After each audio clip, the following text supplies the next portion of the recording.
Welcome to another episode of the Pentecast podcast. My name is Andrew Bella. Alongside me is my good friend Ryan Sellers. Good to be back. Hey man, good to see you, Ryan. Good to see you, my friend. You've had the bug. I have had the bug. I've had a near-death experience in the past few days. Today's really the first day in quite a few days that I felt like living. I just started living. I felt like dying the past couple of days, but... Yeah? So what do you think it was? I think it was the funk. The rotavirus. Oh. I think it was terrible. And the worst part of all was being alone. Why was that the worst part? Because I'm a big baby and I need somebody to take care of me. You need somebody to complain to? And I was either in a camper in a foreign land or I was in a roach motel in Vidalia, Georgia, smelling certain herbs burning coming through the walls. Were you at the Onion Inn in Vidalia? No, not the Onion Inn. The Onion Inn has a new name. I can't remember what it is, but I do have standards in. Stay there. Actually, I mean, it's nice. It's right next to a Shoney's, so you get a little munchies. You just Yeah. Trust me, I was way too nauseated to think about Shoney's. You go right to the front desk, and be like, "I'll be back." Hey, watch the room, please. That's right. Well, welcome, and we're just excited for another episode, another week. Listen, we've been doing this now for over 2 years. Yeah. Can you believe that? No, it's wild. Every single Monday, we get to look forward to just coming in here, talking, having a good conversation. Yep. And in the meantime, people get to chime in and listen and comment online and tell us what we're doing wrong and what we're doing right. Right. And thankfully, a lot of people are telling us what we're doing right. So that helps. that's good. That's a lot easier to listen to. Yeah, exactly. But we appreciate both. We do. He does. Unless it's picking on Josh. We don't care for that. Well, actually, that was the only criticism I think we've had. I know. Other than that, I mean, it's all been praise. Yeah, like your post today. Okay, let's just go there. So you were playing hide and seek at work, and then you're going to get mad at me because I was bragging on your hiding skills. No, that's not what happened. Now, seriously, what were you doing? Because whatever you were doing, you weren't doing it right. I was checking for leaks under the car. I feel like you were doing like a yoga pose. Yeah, Well, become yoga stretch. Literally. Downward dog. Looked like you. Licking the water out of the water bowl. Literally in my head as I'm down there. I know Andrew's there. And I know what he does. How did you know I was there? Because your truck was there. And I was like, hold on. And I was looking for the leaks and I was like, man, this would be a funny picture. So I thought about that for a second. Ching, ching. I was like, So did you arch a little bit more? No. I don't think you could have. This is what happened. Okay, I knew Andrew was there, so I'm like, well, this would be a funny picture. So I'm gonna say it for a second. I'm like, I'm not about to do that. So I start getting up, and then I get a notification. There's a picture, and I knew what it was. Yep. Go to it, run in there. And now, to all the viewers and listeners, is where we're gonna put in a plug for the type of jeans that you wear because you put them to the test today. So. They are worth every penny. Hey, dude, I got holes all in them, dude. Well, I mean, how else are you going to get your legs through? Dude. But anyways, listen, we have a good time. I was actually worried as the manager of that establishment. Oh, yeah. Regional manager. I was worried because I was like, I know that you suffer from like severe depression, from all the bullying. And I was hoping you weren't trying to hurt yourself. Like, all right, somebody just get in the car and run me over. So I was like, no, not on the clock. No, you were just going to video it. Yeah, I was going to make sure, if we ever got sued that we didn't tell him to do that. And he was, trying to hurt himself on purpose. Yeah. Yeah, I would have done it right in front of the cameras, too. And you're not even a certified mechanic, so I don't know what you were doing. Listen, life is tough. But like John Wayne said, it's harder when you're stupid. When you're stupid. Yeah. And that was a dangerous pose. It wasn't a good hiding spot. And I wasn't trying to hide. Oh, now he's going to play that game. But anyways, I was just looking out for you, and I was bragging on you. And Ty, I mean, if you ever want to play hide and seek with him, you know where to look. I'll see the second half of him. The front end of the car. So, Only place he's going to be hiding is at the buffet. Yeah. I don't want to hear nothing from you. So we actually, while Ryan was recovering from his illness, me and these other two guys went with our families up to celebrate Brother Neil Bridges' ministry of 60 years. And I know the last time we recorded, we gave him a shout out for his birthday, but it is, and then also Brother Neil confronted Josh about, Good. yeah, he confronted him. And what did he say, Ty? Who? Brother Neil. You talking about at church? Yeah. He said, that's the ugliest thing. I don't know why they let him in here. Something like that. Something like that. He ain't never I said think a at lie. a full church full of people. There's probably at least 300-400 people there. Oh, it was I'm sure. I packed. think you were the only person he called ugly. Well, he knows. What an honor. You're You know- unique. And he knows he knows thunder and lightning. It's clouding up over here. Yeah. But anyway, so we went up to Jersey, and Brother Rick Simpson's church put that on. Outstanding. They did a fantastic job.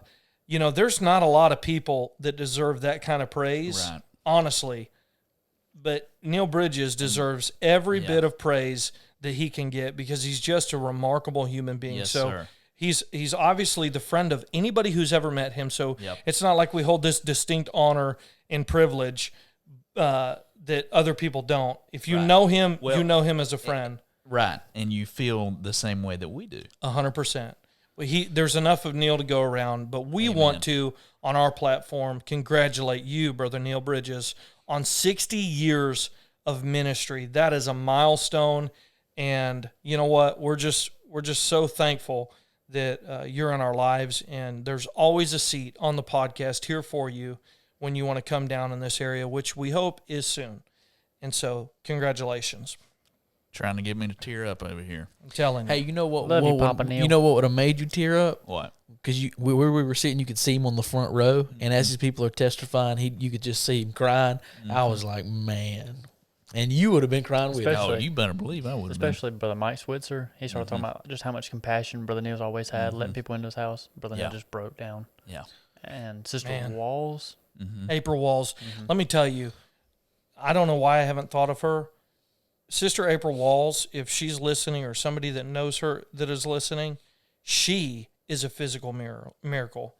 Sister Hannah Davidson was on last week, and she was talking about what God has done for her. And when we went up there, and by the way, Sister Hannah outdid herself. Yes. I really enjoyed Yes, she that. did. My wife, when we were editing, she was like, I really like her. And she was just one of those people that was so easy to talk to. Yes. And when we went up there this past weekend for Brother Neil's event, Sister April Walls was up there, and she was speaking about Brother Neil. And I remember the prayer requests that people had. I never expected, call it a lack of faith, whatever you want to call it, but honestly, I was like, there's no way she's going to make it out of that. And there she was. She looked better than ever.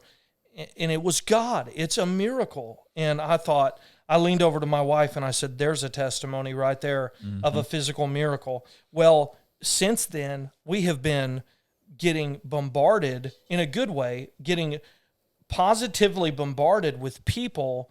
And I actually texted Sister Hannah Davidson about this because I wanted her to know that there has been so many people to reach out to us about their stories, their healing miracles, certain things that we're all trying to get it together to work out where we can get these people on a phone call for them to share their stories. And what I told Hannah was this. I said, look, you've given people courage and to come on and tell their story. But if you remember, it's like what she said on her podcast episode. She said, I was listening to Brother Jeff Crawley give his story, and I remember you saying that he reached out and said, hey, I want to tell you this story. And she's like, well, I can reach out to him. Right. So obedience is so great because people are watching you and they're saying, man, if he's bold enough or she's bold enough to step out and say, hey, this is what the Lord's done for me. I don't know about you guys, but my experience with claiming a victory, I've had this happen to me where I would say, the Lord help me with this. And And it's like the very next week, the devil's like, oh, he did? Mm-hmm. And it's like, boom, Yeah. he's going to hit you with everything he's got. Has that happened to you guys? Yeah, for sure. You feel like an overcomer right in that exact moment, and then you feel kind of whipped, like the week after. Mm-hmm. It's a rough feeling. Yeah, it's like the devil immediately. Well, I do think that gets the devil's attention, and I think that he's going to turn the heat up on you. Yeah, yeah. And that's why the Bible is so plain when it says that they were made overcomers by the blood of the Lamb and the word of their testimony. Amen. Because I think maybe it's not the devil. Maybe it's the Lord refining us a little bit, because he's like, you say that you're over this, but are you really? Right. Let me work the blemishes out, you know. And Lord, I was listening to a song today. I was in a spirit of worship. I'm not saying that to make you think I'm spiritual, like I've always said, but man, I was headed into town today. It was early in the morning, and I literally just got a spirit of worship. And there's a song I've been listening to, The Refiner. And it says, I want to be tried by fire, purified. Make me whatever you desire. And I don't want to just sing those words. And I was thinking about it, Lord, try me with fire. See if there's any impurity in me, and make me what you want me to be. Those are big words. And when you say them and you mean them, it's a whole different ballgame. No, and it's tough, because you know what's going to have to get burned out of you. Yeah. But you know what you've been holding on to. But how pure of a vessel will you be after he refines you? Oh. And I got to the gym. Me and Ty's been working out, which I don't need to tell you folks. You obviously can see a difference. Swole, bro. I'm trying to lose all the weight that he's trying to gain. Look like y'all could just work out a trade deal. Hey, I wish, because his diet looks a lot better than mine right now. He's over there I'm eating grubbing. Pop-Tarts and pizza, and he's mad. He's like, oh, I'm just struggling with this thing, and I'm over there eating kale like, oh, I want to kill myself. Oh, man. But, hey, you know what? Life goes on. Life goes on. Well, we're going to get into the episode, and we're excited because this has been on the schedule for quite some time, and obviously Josh and Ty are no strangers to the podcast. And you're no strangers to me and Ryan, and we love you guys. And I know we joke a lot, we cut up, and but you guys are really special. And coming on to the podcast, you guys have really shown a young person's perspective of life issues. And I can't tell you how many people have reached out and have said, "Hey, we really appreciate you bringing on a younger person's perspective. It's helping my young people, or it's helping my child or a young person to reach out and say, hey, I feel like we have a voice on your podcast," instead of, well, this is what you need to do, young people. Anyway, so with that said, we've asked DudebroDude to go first and kind of give people your spiritual background. They know you as DudebroDude, but your real name is Dude. Dude. And we cut up a lot, and that's never going to change. But people would like to know when God entered into the heart of DudebroDude. Okay. Well, it all started when I was 3 and mad at God. I was so angry. Good start. Good start. No, that's when I always knew there was a God, and I had been to some churches and everything, like the Nazarene church where my grandma went, and she'd come in the mornings and say, "Hey, y'all want to come with me?" or invite us, and I would go eventually. Then I kind of stopped. This is your mom's mom. Yes, my mom's mom, and she'd want she'd invite us to come, and then I think I went a couple times, and I was like, I'd rather just stay home. Mm-hmm. Why? Well, I was like 10 years old, and I was probably Mad at God. Okay. Video games. Yes, I was probably playing video games. Then I don't know. I was probably 12 or 13. I think I was in the 7th or 8th grade, and my dad had worked at the same place for like 20 years or something. Well, he got offered a job to teach what he had been doing in a different town, and it was just kind of a change that he doesn't really take change well. I can't say that I do either. No, but nor do I. But anyways, he it kind of bothered him. Anyway, so he took the job after thinking around a little bit. Took the job, He was there for a little bit and realized he wanted to go back to where he was. But he Really? Yes. And he didn't know if he could go back. He didn't like teaching? No. He didn't enjoy what he was doing. The difference, he's used to working in the hot, outside in the hot factory or whatever, and now he was in the AC cooled, and he was like, he didn't like it. Teaching students, he just wanted to go back to what he was doing. Hey, an office job isn't for everybody, dude. Yeah. Some people like just to be. Some people don't have patience to teach. No, or the office can be like a slower pace. Like me, I thrive in an office. Josh, I mean, you hide under cars. I mean, No, it's like just whatever you like to do, right? No, I'm a certified mechanic, so I'm out there checking out the cars.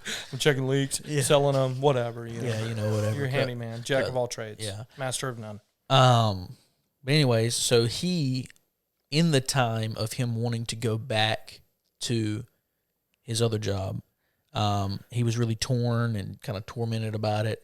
And, I'm a 13-year-old kid in my room playing video games, and my dad would come in my room and lay on my bed and just be like, I don't know what to do. And me being a 13-year-old trying to counsel him or console him, like I'm not, downplaying him and not. I'm just saying. No, he was The in same a thing your dad did, didn't it? Yes, That's absolutely. really similar. I'm glad you pointed that out. Yeah. It's very similar to what you were to Definitely. your dad. Definitely. And really, I don't think it's you consoling him. I think it's you were probably one of the. I know this is hard to believe, but he probably felt such peace to be around you because you were his boy. Yeah. It's his And he was firstborn. thinking about you. And Yeah. thinking about your siblings. The future. Well, anyways, he'd come in there, and it went on for a little bit. And I have family. My dad's mom and dad, they went to a holiness church. They had been going for probably 30, 40 years or something like that. But when they were young, when my dad was younger, he wasn't. I don't think he was all raised in church the whole time. I think they got in church a little bit after he was a little bit older, not a baby, if I'm not mistaken. Anyways, so they're going to a church, and then my aunt and uncle and their family's also going to the same church, and it's about 30 minutes away. And so my dad, knowing that he knew what he needed to do, he knew that what was right. What he knew he needed to get his life right with God. So.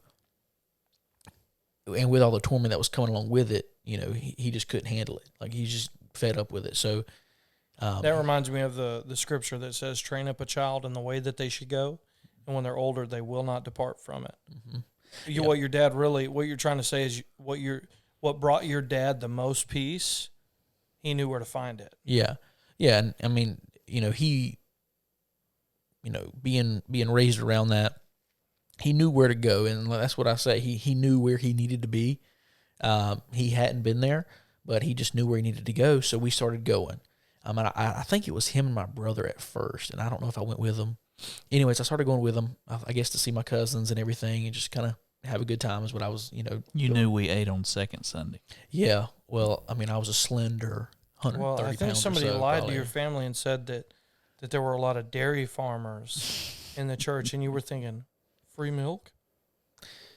I mean, my motive doesn't really matter. I was there. Dude, you were a lot slimmer back then. That's what Yeah. I was just thinking. Well, I mean, I was like 13. I was probably like 120. Dude, That's awesome. you're like, Because when I was 13, I was like 220. And look at you now. You've like doubled your weight Yeah. In like 8 years. in 9 years. Yeah. Your Yeah, boundaries are expanding. Well, I mean, when you get all this muscle, it kind of just pushes everything out, That's right. But anyways, so we started to go, and I don't know how long we were going. I don't really remember, a whole lot about it. I don't remember really none of anything. I do remember getting saved, though, one Sunday morning. I don't know what Brother Jody preached, but I do know for a while, I think, if I'm not mistaken, I had been, he's preaching and you start crying and you want to go and you don't go. Anyways, this morning my whole family was there, if I'm not mistaken, and I heard him preaching and I guess he had asked everybody to stand, and I think I was sitting inside, so I wasn't on the outside, so I had to crawl over people to get out. But I mean, I was about to burst. I mean, I'm crying. I can't hold it in, and I just stepped out. I think he was about to say, everybody come in, and I just couldn't handle it no more. So I went, and I don't remember what said, don't remember nothing hardly. I remember like getting up and seeing my brother. Everybody was kind of like in a circle around us, and my brother was standing next to me, and he was praying or something. And I just remember it just being like this golden light. Felt like it just filled the room. And then I, just went back to the pew, went home, and ever since, been following the Lord. Ain't made a perfect score by no stretch of the imagination. But, that's where it all started. About 8 years ago. Well, one group of people that you're forgetting to mention is your precious grandparents. And your grandpa, Brother Cecil Kimbrell, Mm-hmm. was an amazing guy. Mm-hmm. He really was. He was his own man. Mm-hmm. He didn't take much from anybody. But I love Yeah. that about him. I'll never forget when I first moved to Georgia, and I was working at Anderson's at the service department. I would service your grandparents' Yukon. Mm-hmm. And every time he came for an oil change, if his brother wasn't with him, Mm-hmm. he would come alone, and he would always ask me if, while they're changing the oil, if he and I wanted to go grab a bite to eat. I don't know if he was being friendly or it was just a way for him to go to lunch and kill two birds with one stone. Mm-hmm. But I'll never forget the times that he and I went to lunch. I was a stranger in a foreign land. But you want to talk about one of the most kindest human beings, and just really would take up time for you. Now, would he tell you what was on his mind if he was frustrated? Oh, you bet. And I loved that about him because I was like, he is so honest. He's so honest. But I can remember the times that he would testify, and just the Lord would be on him. And, I was really sad. We actually, right before he passed away, we went to see him, and Brother Donnell showed up, Brother Donnell Sellers, your uncle, who is by far one of my favorite singers. Honestly, he could have been famous. Greatest tenor I have ever heard in my life. He's a good old feller. Yes, he is. Top notch. And he pulls his guitar out. And I was like, well, I don't want to disturb or whatever. He goes, no, if you're here, let's sing with Brother Cecil. And I'm telling you, your grandpa, while we were singing to him, the power of God fell on him, and he would just shake and cry and just worship the Lord right there. And that was shortly before, that was not too long before he passed away. Yeah, because he, I don't even know, I think he had an acute leukemia, so it killed him pretty quick. Your uncle and your aunt are mine and my wife's some of our best friends, and we've always been close. But really, the thing that connects you to the church that you got saved in, to me, is your grandparents. Oh yeah, because they were faithful to that church. And think about all in a holiness church. Okay, this is just the facts of life. Okay, so this isn't bashing us or anything like that. In most of the holiness churches in the United States, they are not jam-packed with young people.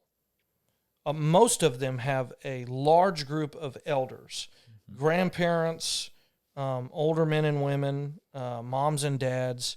And I'm not saying we don't have any young people. I mean, good Lord, PFYC was like a month ago, and there was like 3,000 or 4,000 people up there. Not all young people, but several. I mean, you go on there and look. So, I mean, it's not like we have a shortage of young people as a whole, but in most churches there is a shortage. Well, and to your point, his grandparents have been at New Corinth for 30 or 40 years. Were they part of the church when it got built? I'm not sure. I'm not sure either. But they had 4 children. At the time, as I was a kid, when I was a teenager, none of their kids went to New Corinth. Mm-hmm. Sister Kelly, your aunt, who was going to New Corinth when you came, had come back, but obviously by the time you came. But there was a time there that she was at church with her husband, and they were at a different church. And so there was a season. My point is, there was a season there that they were there by themselves. You know, no kids, no grandkids, just faithful church members. Yeah, and that's what I was getting at. Yeah, that right there. I want that to be hope for them, and I think that's Right. what you were fixing to Yeah. say. I didn't mean to cut you off. No. But I want that. I want that to be hope, right, for those grandparents and those older moms and dads that. And when I say, you know, the grandparents, when we automatically think of grandparents, we're thinking 80 years old. But there's, you know, there's 45 to 50-year-old grandparents, and don't give up. And their faithfulness to God, to His house, and to the work of God. You have your children might not attend, and that's throwing no shade on your family at all. No. Because you have some of the best people in your family. And if I'm judging, you've got top-notch blood running through you. Don't know what happened to you. Oh, but okay. as It's far just the as your blood running through family, me. Okay, yeah, I mean, I think your dad would be way better at hide and seek than you. Okay. But don't give uncles are up, pretty because you awesome, got too. grandparents that are coming up, or you got grandchildren that are coming up. I mean, Well, look at what Josh said. He said, "My dad knew where to go to get it right." right. exactly. I want to throw this in there too. I didn't mention this before because I didn't know. I just didn't know. But when my grandpa, when they were, I guess, raising kids, they moved around a lot. He worked with Georgia Power. Yep. So Wasn't Brother Cecil in the Coast Guard? He was in the. he was. I In think he was in the National Guard. National maybe he was in some form of the service. Well, they moved around with the power plant, so they were constantly going new places, like moving, hopping. And my dad, I guess, was riding with my grandpa one day, and Pa would always invite him to church. And Daddy, I'm assuming he was like, a little older, so he was like, no, I don't want to go. No, I don't want to go. And one time, I don't know if Daddy wanted me to say this, but he told him, he said, listen, don't ever ask me again. I'm not going. Mm-hmm. And Pa never asked him again.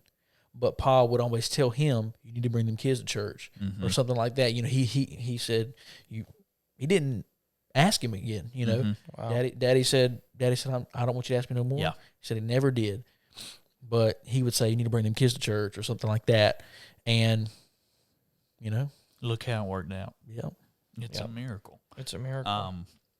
And now he's in glory. I mean, he's absolutely one of the sweetest. He is grandpa goals. He is the type of grandpa that I want to be. He was just such a kind-spirited man who loved his family. He adored you guys. I don't know why, but I don't he did. either. But he did. And If you go in their house now, there's picture after Right. picture, generation after and generation. all of his kids loved him. All of his grandkids loved him. I mean, just Think Perfect. about it. perfect family. When he was going through all that, his 4 kids were constantly taking Oh, care I of know. him. I mean, I just know. trading out, Yeah, But what was the ingredient? love. Jesus Christ. right. That was the main ingredient. And with you telling your story, if you want a life like him, and people listening, man, I want a life like that. I want a life. Josh just told us how his journey began, and then we segued to his grandpa, how his journey ended. You need one ingredient. You don't need a lot of friends. You don't need to be and act and dress and talk and spit and just be identical as everybody else, because God didn't create us, tag our ear and put us in a canal or in a roundup pen. He wanted you to be yourself. But the one ingredient that you need to be successful and make heaven your home, Jesus Christ. Amen. And it changes everything. It changes absolutely everything. And now, today, Brother Cecil's in heaven. Your grandmother is in a nursing home.